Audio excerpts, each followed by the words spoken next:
ಬೆಂಗಳೂರಿಗೆ ರಾಜ್ಯಪಾಲ ಗೆಹ್ಲೋಟ್ ಅವರ ಆಗಮನವಾಗಿದೆ.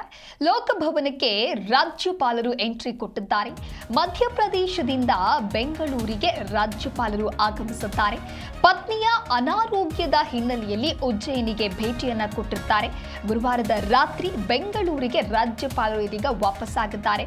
ಇವತ್ತು ಸಿದ್ದರಾಮಯ್ಯರ ರಾಜೀನಾಮೆ ಅಂಗೀಕಾರ ಆಗುವಂತ ಎಲ್ಲ ಸಾಧ್ಯತೆಗಳು ಕೂಡ ಇದೆ. ಅಧಿಕೃತವಾಗಿ ರಾಜೀನಾಮೆ ಅಂಗೀಕರಿಸಲಾಗುತ್ತೆ.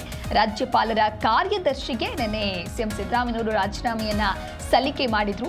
ಇವತ್ತು ಉಪರಾಷ್ಟ್ರಪತಿ ಆಗಮನದ ಹಿನ್ನೆಲೆಯಲ್ಲಿ ಬೆಂಗಳೂರಿಗೆ ಗವರ್ನರ್ ಗೆಹ್ಲೋಟ್ ವಾಪಸ್ಸಾಗಿದ್ದಾರೆ. ನಿನ್ನೆ ರಾಜೀನಾಮೆ ಸಲ್ಲಿಸಿದಂತ ಸಿಎಂ ಸಿದ್ದರಾಮಯ್ಯ ರಾಜ್ಯಪಾಲರ ಕಾರ್ಯದರ್ಶಿಗೆ ರಾಜೀನಾಮೆಯನ್ನ ಸಲ್ಲಿಸ್ತಾರೆ. ಸಿದ್ದು ರಾಜೀನಾಮೆಯನ್ನ ಅಂಗೀಕಾರ ಮಾಡುವಂತಹ ಪ್ರೊಸೀಜರ್ ಏನಿದೆ ಅದು ಇವತ್ತು ಆಗತ್ತೆ.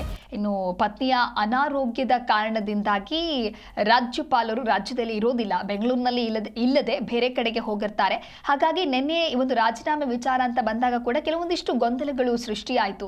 ಹಾಗಾದ್ರೆ ರಾಜ್ಯಪಾಲರು ಇಲ್ಲದೆ ರಾಜೀನಾಮೆಯನ್ನ ಸಲ್ಲಿಕೆ ಮಾಡುವಂತಹ ಪ್ರಕ್ರಿಯೆ ಯಾವ ರೀತಿಯಾಗಿ ನಡೆಯುತ್ತೆ ಅನ್ನೋದಾಗಿಯೂ ಕೂಡ ಅದಾದ ನಂತರ ರಾಜ್ಯಪಾಲರ ಕಾರ್ಯದರ್ಶಿಗೆ ಹೋಗಿ ಸಿಎಂ ಸಿದ್ದರಾಮಯ್ಯನವರು ರಾಜೀನಾಮೆ ಪತ್ರವನ್ನ ನೀಡ್ತಾರೆ. ಅದರ ಮುಂದುವರೆದ ಭಾಗವಾಗಿ ಗವರ್ನರ್ ಇದ್ದಾಗ ಮಾತ್ರ ಅಥವಾ ಗವರ್ನರ್ ಅವರು ಏನು ಪ್ರೊಸೀಡ್ ಮಾಡಿದ್ರೆ ಮಾತ್ರ ಮುಂದಿನ ಪ್ರಕ್ರಿಯೆಗಳು ಸಾಗೋದಕ್ಕೆ ಸಾಧ್ಯವಾಗುತ್ತೆ. ಹಾಗಾಗಿ ಇವತ್ತು ಸಿದ್ದರಾಮಯ್ಯರವರ ರಾಜೀನಾಮೆಯ ಅಂಗೀಕಾರ ಆಗುವಂತ ಎಲ್ಲ ಚಾನ್ಸಸ್ಗಳು ಕೂಡ ಇದೆ.